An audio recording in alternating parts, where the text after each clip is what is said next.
तो हेलो दोस्तों, नमस्कार। स्वागत करते हैं आप सभी का एक और प्यारा सा वीडियो में। दोस्तों आज का प्रश्न है कक्षा 10 के गणित चैप्टर 3 दो चरण वाले रैखिक समीकरण युग्म का मोस्ट इंपॉर्टेंट चैप्टर, जो आपके एग्जाम में बिल्कुल ही हमेशा पूछे जाते हैं 2 नंबर के प्रश्न के अंदर, प्रतिस्थापन विधि।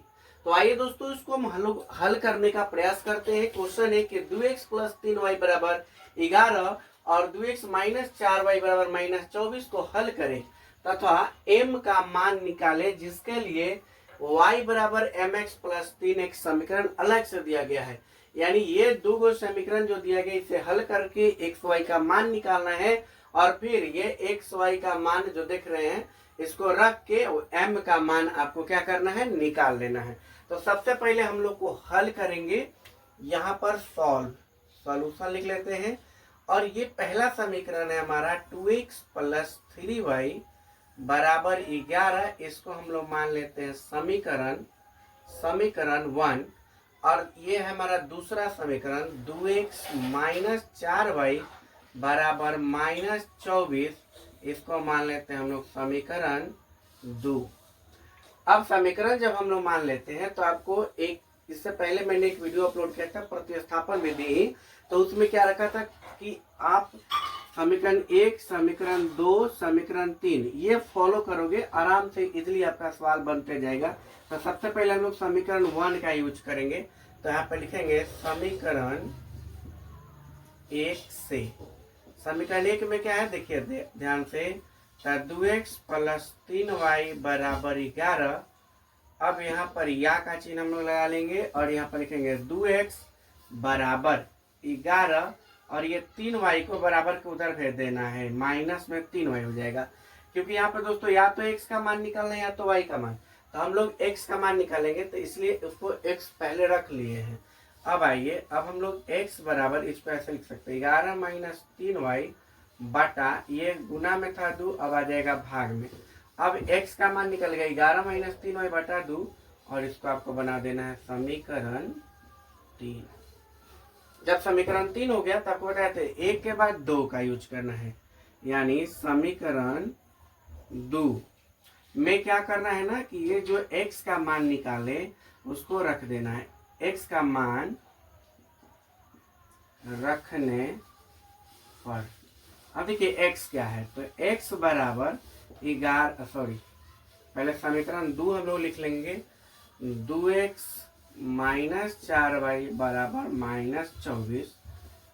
2x का वैल्यू क्या है हमारे पास, तो यहाँ पर है 11 - 3y / 2 -4y = -24। अब आप देखेंगे यहाँ पर ब्रैकेट लगने की वजह से ये गुना में है, तो 2 से नीचे के 2 कैंसिल हो जाएगा, तो बचेगा 11 - 3y - 4y = -24। अब यहाँ पर देखिए -3y या -4y जब जोड़ेंगे तो -7y = -24 है दूसरे साइड, और यह भी जब साइड चेंज करेगा तो 11 हो जाएगा -11। अब आप ध्यान से देखेंगे तो -7y = -24 और -11 जोड़ देंगे, 4 1 5, 2 1 3, क्योंकि दोनों का साइन माइनस है तो दोनों को ऐड कर देंगे। अब यहाँ पर माइनस माइनस हो जाएगा कैंसिल।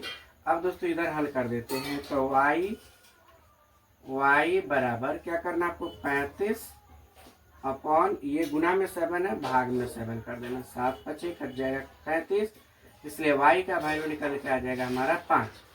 अब दोस्तों हमने क्या किया कि समीकरण 1, समीकरण 2 का प्रयोग किया, अब हम करेंगे समीकरण 3 का प्रयोग। तो यहाँ लिखेंगे समीकरण 3 में क्या करना है, ये जो y का मान है इसको आपको रख देना है। तो समीकरण 3 में y का मान रखने पर, यहाँ पर आपको क्या करना है, समीकरण 3 में y का मान रख देना है। समीकरण 3 क्या है, ध्यान से देखिए, x बराबर 11 - 3y, x बराबर 11 - 3y बटा 2 यहाँ पर लिख देना है। अब आ जाएगा 11 - 3 गुना y का वैल्यू क्या है, तो 5 है, बटा क्या आ जाएगा 2। तो 11 माइनस 5×15/2, 11 से 15 जब घटाओगे -4/2 कट कर देंगे तो आ जाएगा हमारा x का वैल्यू -2। अब दोस्तों y का वैल्यू यहाँ आ गया, x का वैल्यू हमने यहाँ निकाल लिया। तो अब हम क्या करेंगे, इस समीकरण से m का मान निकालेंगे। तो अब समीकरण क्या है, y बराबर mx प्लस के 3। ध्यान से देखेंगे, y बराबर mx प्लस 3। तो अब हम y का मान पुट करेंगे। y का मान क्या है 5 बराबर m का मान तो निकालना है इंटू m, x का मान क्या है -2 अब प्लस 3। अब आपको क्या करना है 5 बराबर m में -2 से गुना कराओगे -2m प्लस 3। तो ये हो गया 5 और उधर से 3 इधर आ जाएगा -3 बराबर -2m। 5 में से 3 घटाओगे 2 बराबर -2m।